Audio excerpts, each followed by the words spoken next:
Hello and welcome to another episode of the Renewable Energy Movement powered by Kigyo. Today we have Natalia Paraskevopoulou, I hope I said that correctly, who is Head of Wind Business Development for EMEA at Lightsource BP. Natalia has a really interesting career spanning back working across Cape Town, South Africa, also some roles in Greece, as well as her current position today. Was that introduction okay, or have I missed anything? I was in Johannesburg, not Cape Town. And I've also worked in the UK. Natalia, welcome. Thanks for joining. Thank you very much for having me, Tom. Good stuff. Let's start from the very beginning, as we do. How did you get into the renewable space? All right. So, I mean, that takes us quite a long way back, like 30 years almost, because I was, a very good student. And in Greece, growing up in Greece, if you're a very good student, you can either become a doctor, a lawyer, or an engineer. So I chose the third option, but I didn't feel like the university subject was for me. So I didn't feel really close to it. I was not excited about studying it until the third year when we had our renewable energy studies. And there was a point in the classroom, we were actually doing wind farms. We were doing like the techno-economic assessment of a wind farm from the beginning to end. And I remember I think there was a distinct moment where I thought, okay, actually, I'm going to finish this degree because this is what I want to be doing. I mean, the teacher was great and I did my thesis with him as well. So it was really energy about me from the beginning. And I did a master's in Manchester, which was focused on energy, not just renewables. So it was really the thing that I wanted to do. And at the beginning, I was not very fast about whether it's going to be conventional or renewables, but then the path took me directly to the renewable space because this is what was really on the book when I started first looking for work when I finished my master's degree. But I'm going to be very happy if I'm able to finish my career in the renewable sector without, having to move out of it. It helps me sleep at night, if you know what I mean. Yeah, I know exactly what you mean. I mean that's quite incredible, really. What year are we talking about when you first got exposure then in your degree in Athens? What year was that? That would have been 2004. 2004. Okay, I mean, that's pretty early, right? Yeah. It's pretty early. I started working in 2008, which was, for those who don't know the recent Greek history, it's bang on when the Greek crisis started. So I think that has shaped a little bit of my decisions, the future decisions that I had to make, because things started slowing down in Greece, not in the renewable sector immediately, but, this kind of, I don't want to jump the gun and go into details that we're going to discuss later, but it did mean that I had to move away from Greece eventually. Yeah, okay. So you did the Masters in Manchester? Correct. I guess at that time, a specific renewable master's might not have even been available. So hence the reason it was wider engineering? It was, yeah. So that's a very good point, actually. Yes, it was a wider master's, but you could take like the direction of renewables if you wanted. I didn't. So I was doing the more, general stuff because I had done quite a lot of renewables in my bachelor's degree, which in Greece is 5 years. So It's already quite long and detailed. So you probably, of your classmates at that point, were already the most experienced in renewables, I should imagine. Yeah, I think so, probably. Okay. And then after you finish up at Manchester, you then went back to Greece. Correct. And started your work as... So I started as a wind data engineer working for Acciona Energia, so the development branch of Acciona that had a few wind farms in Greece and was developing quite a number of them. Yeah. So I would do everything that had to do with wind measurements, setting up the met masts, following the maintenance of the anemometers, calibrating them. Well, not myself, but sending them to the companies to be calibrated. Being 24 years old at the time, I think, and going on a site with 15 men that were all 30 or older, that actually meant that I had to do a lot of things which I enjoyed, but they were, probably, if you were to explain it to a third person, they'd be like, oh, wow, this is what you do for your day job. Like go on a crane and screw some screws on the anemometer, because that was the only way for people to actually take me seriously, right? Otherwise, I would just be the girl sitting in the car.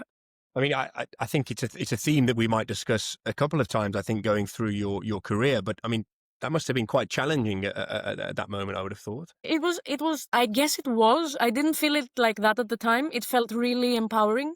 Mm-hmm. I think that would be the word that I would probably use, because what eventually happened is that I did get these people on my side. I did get to have a voice. They would respect me and listen to me. So, that was maybe, I had to go probably longer lengths than I would like to in order to do that, but it happened. So it felt really empowering eventually. Yeah, good for you. It's nice to hear it in Yeah. such a way. And then, so then just going back to what you mentioned a few moments ago, because of the crisis in Greece, that then took you away from the Greek market. Is that right? So what happened was I changed companies at the time. I left Acciona and went for Enel Green Power. In 2011, and then that was in 2011 there was a very big boom of solar PV in Greece. There were still the tariffs then, the state support. So we were doing a lot of megawatts. There were not really gigawatts at the time in 2011. There were smaller projects, and we were doing quite a lot of them. But then in 2013 the support scheme stopped, so everything kind of went into a halt in Greece completely. For wind and for solar, there was nothing really moving. And my manager at the time in Enel, he was sort of appointed to South Africa, because then there were the national tenders in South Africa, the RAPE scheme. So he asked me to join the team, which I very happily did. It fit with it ticked a lot of the boxes at the time. It meant that I would keep having a job in renewables in the same company, which I knew, with my manager, which I knew and I trusted. So everything really worked out. So we went to South Africa, and Enel won. I mean, some people would say ruined the market, but they won in a landslide in the auctions there. And then we had to set up an office. So I moved to Johannesburg as an expat with Enel for a couple of years in order to do that. And did the manager that you were working for in Enel in Greece, did he move as well? Yeah, he did. He moved for a while. And was he, I don't know what you maybe, it sounds like you speak about him quite fondly. Was he kind of like a bit of a mentor for you in those early days? Definitely. I learned a lot of things working with him, a lot of things. Probably one of the smartest people I've worked with, so yeah. Awesome. So yeah, that was almost 3 years in total in South Africa. And then, I mean, a couple of questions that spring to mind. Culturally, how was that for a Greek girl moving to Johannesburg?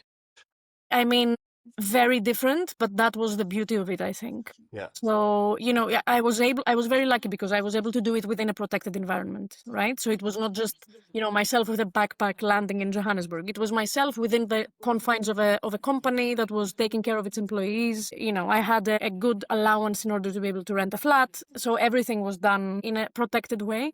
So it was really good. And I've still, some of the relationships that were shaped when I was in South Africa are lifelong. So I've got friends and people that I still speak to that were formed. It felt a little bit like, in Greece, army conscription is obligatory, and it felt a little bit like an army thing. So you go there, you do something very intense for like 2 months, which was the tender preparation, and that creates the environment to form very close relationships. So there's a lot of people that I call friends from that time. And how was the male-female balance in Enel in South Africa? It was not too bad. So some of the friends that I'm talking about are female that we made at the time, that I made at the time. So it was not too bad. It was okay. Yeah, good. And I guess there you might have started working on some slightly bigger projects as well than what you were experiencing. Yes, because I think the largest wind project that we were allowed to bid for in the auction was 140 megawatts. So that was.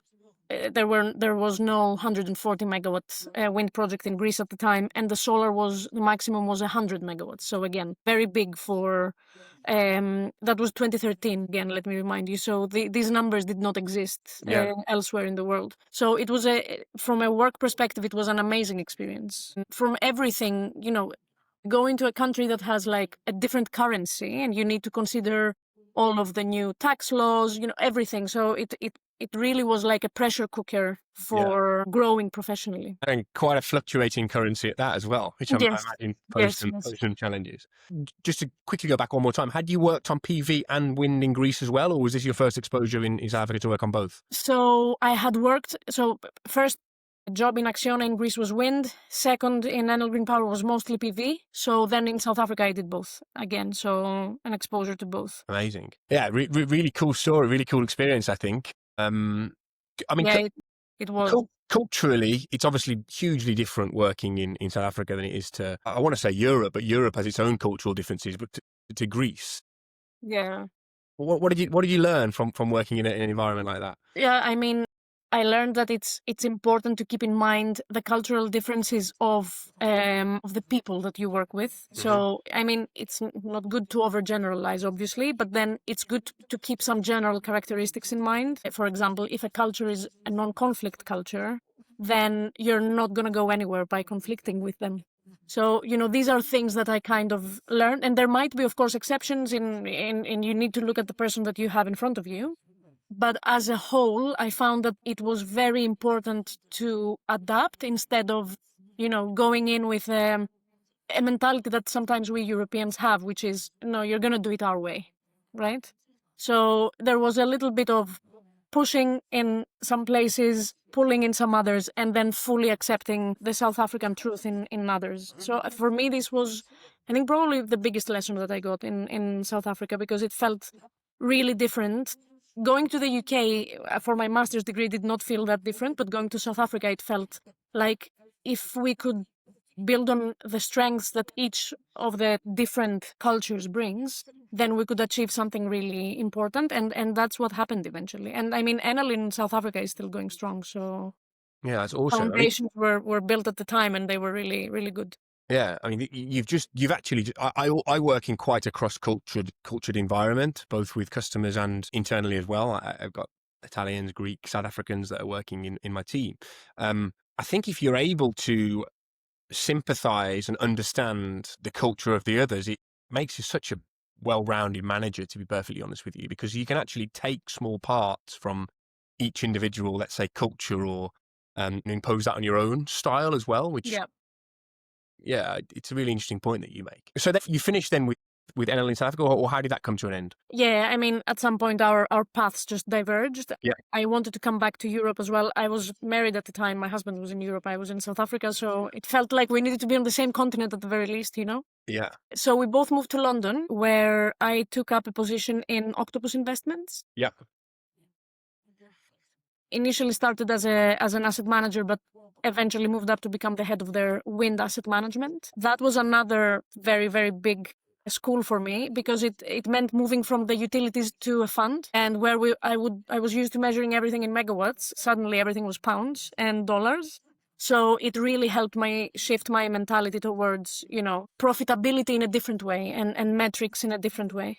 So it was also a move from business development for me, which was what I had done until then exclusively, because, wind data is also part of the development phase, to asset management. So although I had a personality clash with asset management and I wouldn't be able to do it for a long time, it did really help me, I think, understand what makes a good renewable project. Because ideally, if you're a developer, what you want to do is develop the most cheap, quickest asset that you can, but you don't necessarily think about what the construction team or the operations team is going to inherit. Yeah. So that was a very, that change in viewpoint, I think, was very helpful for me in my career afterwards. Yeah, and allows you again to be a little bit more rounded, I should imagine, coming with a slightly different. Exactly. I've actually, one thing that it did was surprising for me is that it made me welcome disagreements, because I think that, for example, the business development departments and the construction departments of the company, they need to disagree. If they don't, we're doing something wrong. Yeah. But they need to do that in a way that there's no enmity there. It's just a matter of, how do we get the perfect project? I will have a view. The construction department will have another view. We need to disagree so that we get to something that actually makes sense. Yeah. So it made me much more accepting of disagreements and differences in opinion. And your roles at Octopus, were you working as a sole contributor, or were you leading a team at this point? So I did have a team, but not very big one. I think there were 2-3 people, something like that. And this was all based in London with the UK market? Yes, it was in London. UK market, there were most of the wind farms. Well, there was a couple of wind farms in Scotland and some of them in England. Yeah, okay. But that was also very interesting, because I got to witness a wind farm construction. It was really, really important as well from a professional point of view. Yeah. And how was the market in the UK at that time? Oh, well, it was so similar to what it was like in Greece in 2013. It was the time when the estate support started tapering off. Yeah. So the FITs, they were done. The rocks were still there, but it had been announced that they're going to stop. So it was again, a kind of drop in the state support, but it was not the same as 2013 in the sense that I think at that point in time, and that was 2018, it must have been, I think everyone was starting to become convinced that renewables do not need state support anymore. There was a different, so, you know, in 2013, I remember a somber atmosphere, also hearing what was happening in Europe, like Spain, where they had the impuesto al sol, you know, where they started taxing the solar projects and everything. So there was this kind of what's going to happen to us feeling, whereas in 2018, it didn't feel the same. It felt like, okay, yes, state support is finishing, but there's a future after that, and we all know it. So it felt really different at the time. Yeah, and I mean, there's still a lot of uncertainty down Well, to. now is another one of those crunch times for renewables, if I'm honest. So For sure. having been through a few of those cycles, you're just, you know, let's wait and see. Yeah, exactly. All right, and then so you've now covered different types of role in your career, from engineer to business development into kind of the asset management, fund management side of things. Mm-hmm. Greece, South Africa, London, and that kind of takes you now to Lightsource, which is where you are today, right? Yes, that's right. So it's 8 years ago, in the summer of 2018. Lightsource had already sold 43% of the company to BP, so they had already become Lightsource BP. So for those who might not know, Lightsource started as a UK company without having BP inside. So developing solar projects and in very close collaboration with Octopus Investments at the time. So they would fund the projects through funds coming from Octopus Investments. Then with when the support schemes ended and there was a change in tax regulations as well in the UK, the synergy with Octopus didn't make sense anymore. And therefore, the two companies kind of split between themselves. And Lightsource was on the look for an institutional investor. And that institutional investor was BP. The selection took place and the synergy between Lightsource and BP was created in late 2017. So at that point in time, Lightsource was actively trying to understand how to expand and how to utilize also BP's global footprint in order to be able to do more renewables around the world. And I think at the time, Lightsource was in 3 or 4 countries. So it was the UK, Ireland, the US, I think and India. Sorry, and India. So 4 countries.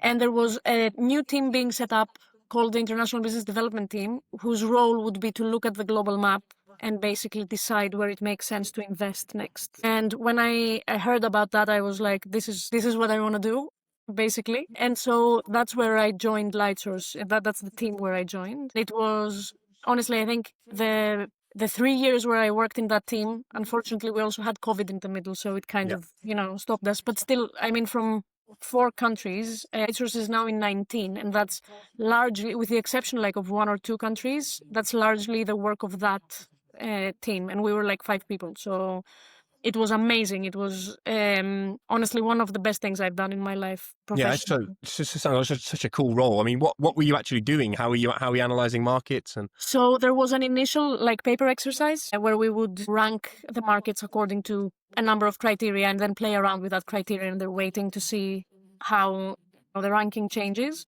And then we'd end up with a list of countries per continent, and then we'd just fly there, stay for a couple of weeks, meet with everyone that's going to meet with you. You know, use BP's connections, of course. Maybe the British Embassy was always very helpful. But basically, just collect data as much as you can, and then go back and try and make sense of them and see if it's actually a market that is worth going into and how. Because, you know, you can go in a market and do greenfield, or you can go and do late stage M&A, or you can buy an existing team, or you can build a team from the ground. So that would be the subject of our analysis, would also be, yes, this is a market that we think it makes sense to enter into, but also how do we do that? Yeah. And then we would also stay with that market as like the responsible sort of people guiding the local people for a couple of years until they reached financial close for their first project, really. So that they had someone they could lean on that understands the organization, so that it's not completely new for them, etc. And then they would then flip into like the normal operations of the company. Yeah. And then again, you're also crossing into like, again, cultural differences and potentially even like political impacts that could be had as well. Yeah. Maybe it's nice to focus a little bit on a couple of countries that you played a part in opening for Lightsource. I mean, Greece is Yeah. the obvious one. I had worked here before. I mean, I started pitching projects in Greece to Lightsource even before I joined. So from my Gmail account, I was like, I was seeing this opportunity, like before I had the Lightsource account. So I think Greece, it was a market which was opportunistic for us, but it has made a lot of sense. So I'm very happy with where the company has managed to, and how the company has managed to grow, because Greece is not an easy environment if you are not a Greek company. So we've done a lot in a very short period of time. And then, I mean, the one that I would probably choose is, because it really feels like, I did a lot in that market, was Poland.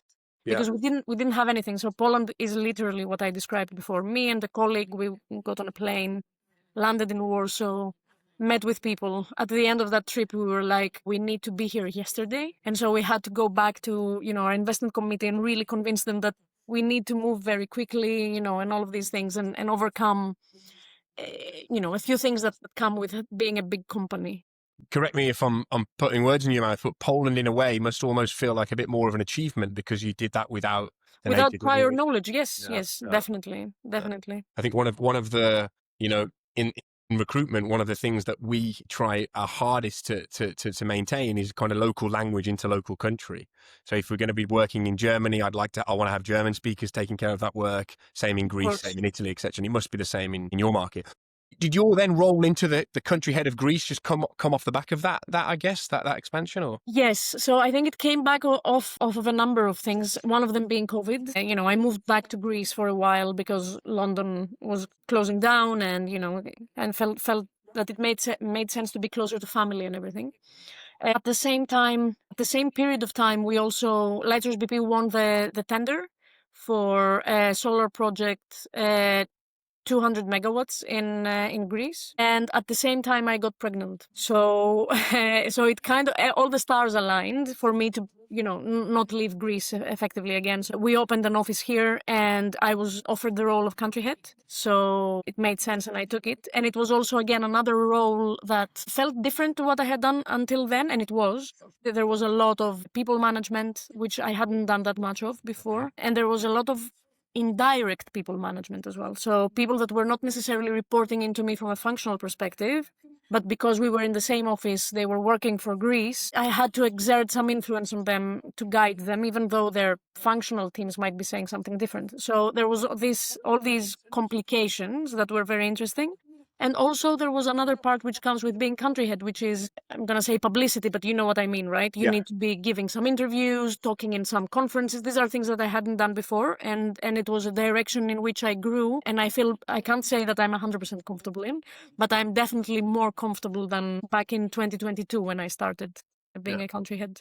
And you've almost, I mean, the roles that you've done previously are going to have helped you in being country head. It sounds like it's a little bit of the kind of mentoring, team management side of thing that was a little bit different. How did you navigate? How was it navigating childbirth and children at that point in your career? Listen, first of all, I have to say Lightsource is very helpful in that respect. So there's flexibility, there is maternity leave, which is over and above the statutory requirements and everything. So there are a lot of mums that are working in Lightsource, and they are, killer professionals, but they still have their family life. So I think it's helped a lot seeing those mentors and those models already doing it. And therefore I knew that there were some footsteps I could follow in, and hopefully do the same for the ones that come after me. I can't say it hasn't been challenging, right? If you have a child, I mean, everything, and especially if you have two, which is the case now, I didn't expect it to be that different, but the number 2 has made a huge difference. It's just constant chaos. But I think, I have as many tools as possible to support me, and it's gone really well. There was a point in 2023 when we were negotiating the acquisition of the largest solar farm of Lightsource in Europe, which we acquired and which we're now constructing in Greece, 560 megawatts, where my nanny was ill, and I was thinking, okay, I'm going to go into signing with the baby. There's nothing else. And I would have done it, eventually I found a solution, but I don't think anyone would have felt weirdly about it or anything. So no, I don't. It would have been a relief. It's a relief knowing that you have that option as well. Yeah, and it's at this point, it's I think 10 or maybe 11 years on, but it's equally that would have been equally as empowering as what you described. Yeah, when exactly. you're going onto cranes, fixing screws, etc. And then that almost takes us almost up to today then. So your position that you're in now after the country manager of Greece is head of wind development for EMEA, is that right? Correct.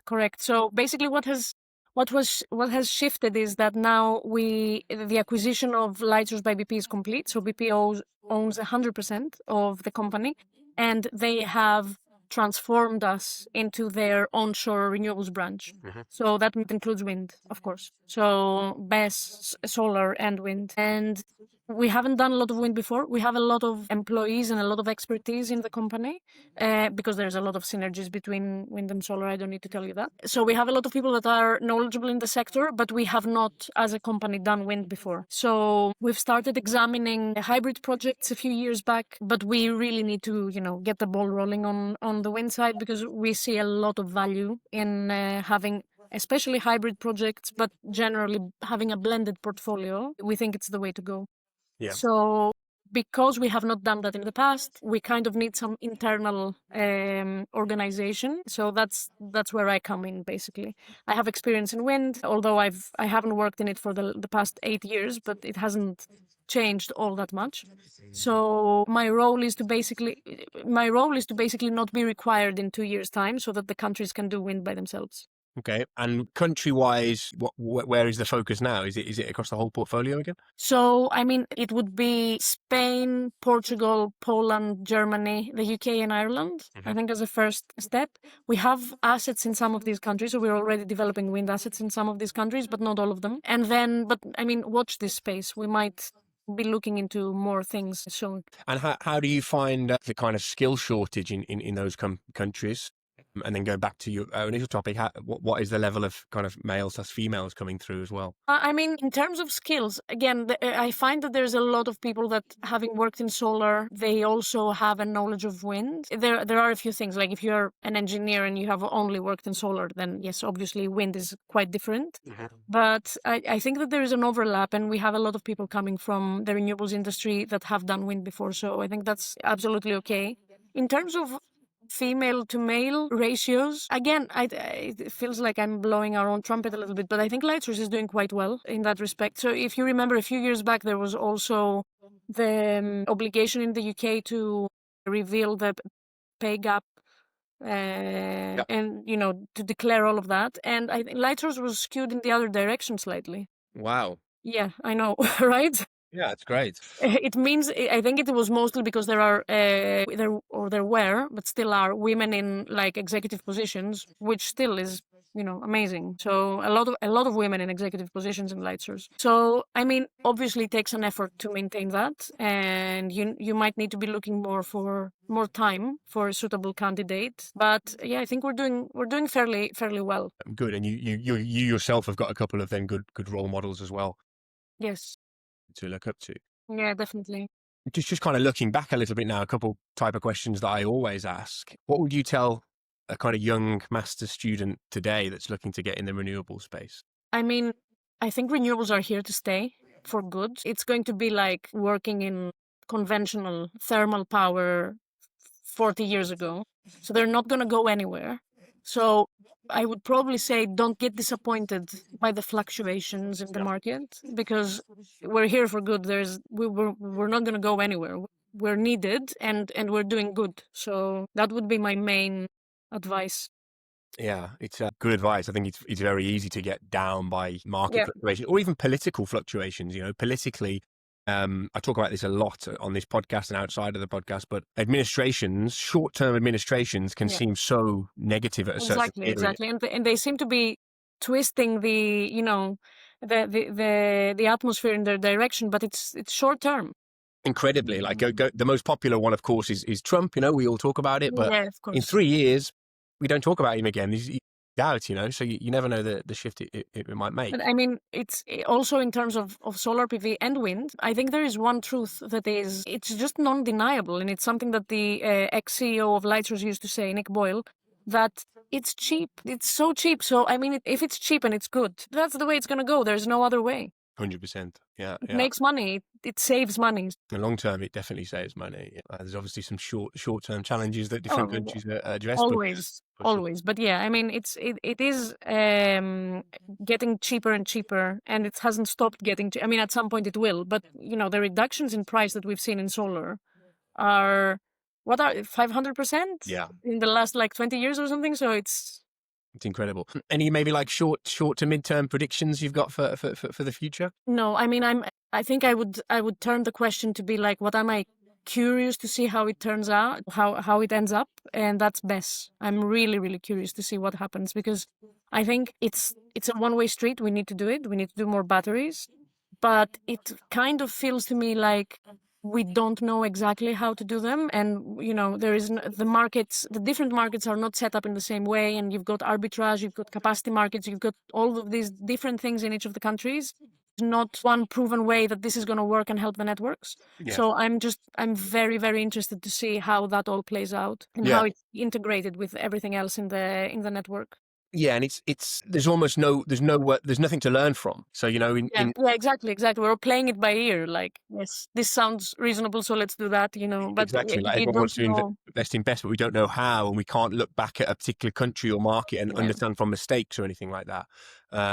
But I think multi-utility, like you've touched upon a couple of times, is obviously the future. I think there will be a couple of other sources that come into that discussion more and more in the next couple of years.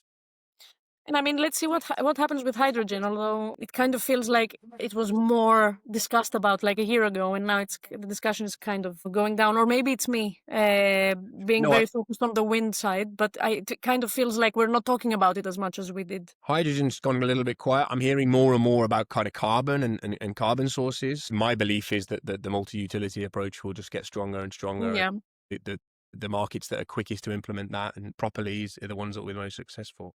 On the carbon side, there might be something if we develop a carbon capture technology that actually makes sense and is financially viable. So that's another thing that we might be blindsided on. There is a carbon capture technology, and then we're all back to doing some carbon emitting energy production at the very least. Yeah, let's see. But going back to the very start, I'm pretty convinced that you'll finish your career in renewables. I hope so. Yeah. That passion and that fire in you. And yeah, for what it's worth, I think you've got a really empowering story. I know it's a word we've used a few times, but yeah. Yeah, thank you for that, Tom. I mean, there's an advice that I would give to the young women starting in the energy now, in the sector, and that would be that they can do more than they think. And they should be saying yes to more things and believing in themselves more, because I think that the reason why I'm here is because I just said, yes, I'll move to South Africa, when there were people saying no because it's too scary. So, just take the jump. Yeah, great. I mean, it's great advice for women, full stop, out of the sector. It's something that I feel quite passionately about. I think we could talk about this as for a whole nother, but yeah, I think in general, say yes to more, put themselves out there a little bit more. There's certainly not many young women that would have moved to Johannesburg at your point in your career, and we'll never know how much of a part that's played in the success, but yeah, exactly. I imagine quite a lot, to be honest. Yeah, Natalia, thanks so much for coming on. I've really enjoyed that. I hope you have too. Thank you for having me, Tom, and well done in pronouncing my surname at the beginning. That's the hardest part of the podcast, I'm sure. Yeah, well, no. Thanks again. Thanks for listening, everyone. I'll put all the links below to Natalia's profile so you can check out her work and follow her on LinkedIn, etc. Thank you. Thank you.